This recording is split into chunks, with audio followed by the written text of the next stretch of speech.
शेजारील आकृतीत PQ लंब BC, त्या ठिकाणी बघा PQ लंब BC आणि AD लंब BC, AD लंब BC. तर पुढील गुणोत्तरे काढा. तर त्याच्यातलं पहिला प्रश्न, त्याच्यामध्ये टोटल 4 प्रश्न आहेत. त्याच्यात आपण पहिला बघूया. PQB आणि PBC यांची आपल्याला या दोन्ही त्रिकोणांची गुणोत्तर काढायचं आहे. ओके, बघा तर त्रिकोण PQB या ठिकाणी कुठे आहे बघा, त्रिकोण PQB म्हणजे हा एक त्रिकोण दिसते बघा, हा छोटा त्रिकोण PQB आणि दुसरा त्रिकोण आहे बघा त्रिकोण PBC. त्रिकोण PBC म्हणजे हा एक त्रिकोण आणि हा त्रिकोण PBC म्हणजे या मोठ्या त्रिकोणामध्ये हा एक छोटा त्रिकोण आहे. तर याच्या बाबतीत याचे आपल्याला काय करायचं आहे, तर गुणोत्तर काढायचं आहे. तर बघा उत्तरामध्ये आकृतीमध्ये BQC आहे. BQC म्हणजेच काय बघा, तर BQ आणि C हे तिन्ही बिंदू जे आहेत ते आपल्याला एकाच लाईनमध्ये दिसते. ठीक आहे, त्याच्यामुळे आपण कसं लिहिलं आहे, तर B'QC म्हणजे हे तिन्ही बिंदू एका लाईनमध्ये आहेत असं त्याचा अर्थ होतो. तर त्रिकोण PQB व त्रिकोण PBC हे रेख BQ व रेख BC या एकरेषीय पायांवर उभे आहेत. म्हणजे बघा त्रिकोण PQBचा पाया आहे BQ, या ठिकाणी बघा त्रिकोण PQBचा पाया हा BQ आहे आणि त्रिकोण PBCचा पाया आहे BC. या ठिकाणी बघा PBC याचा पाया आहे BC, बरोबर.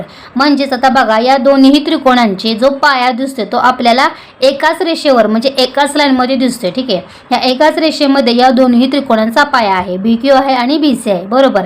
आता यांच्यामध्ये बघा तर या दोन त्रिकोणांचा जो शिरोबिंदू आहे, म्हणजे आता शिरोबिंदू बघा हा P आहे. ठीक आहे, हा जो शिरोबिंदू तो या त्रिकोणाचा सुद्धा आहे आणि या दुसऱ्या सुद्धा त्रिकोणाचा एकच शिरोबिंदू आहे. म्हणजेच P जो शिरोबिंदू आहे तो सामायिक शिरोबिंदू आहे आणि शिरोबिंदू P हा सामायिक असल्यामुळे हे समान उंचीचे त्रिकोण आहेत असे आपण म्हणू शकतो. म्हणजे बघा आता या ठिकाणी बघा दोन्ही त्रिकोणांचा शिरोबिंदू एकच आहे, म्हणजे दोन्ही त्रिकोण एक समान उंचीचे आहेत हे आपल्याला दिसते. आणि तसेच या दोन्ही त्रिकोणाचा जो पाया आहे तो एकाच रेषेवरती आहे.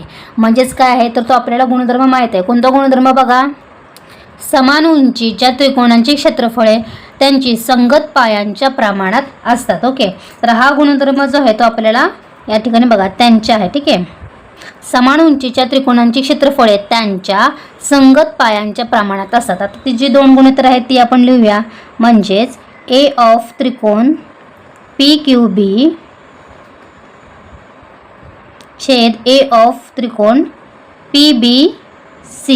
आता बघा या ठिकाणी बघा हे जे गुणधर्म दिसतो तो या ठिकाणी सॅटिस्फाईड होतोय का आपण बघूया. तर समान उंचीच्या दोन त्रिकोणांची क्षेत्रफळे त्यांच्या संगत पायांच्या प्रमाणात असतात.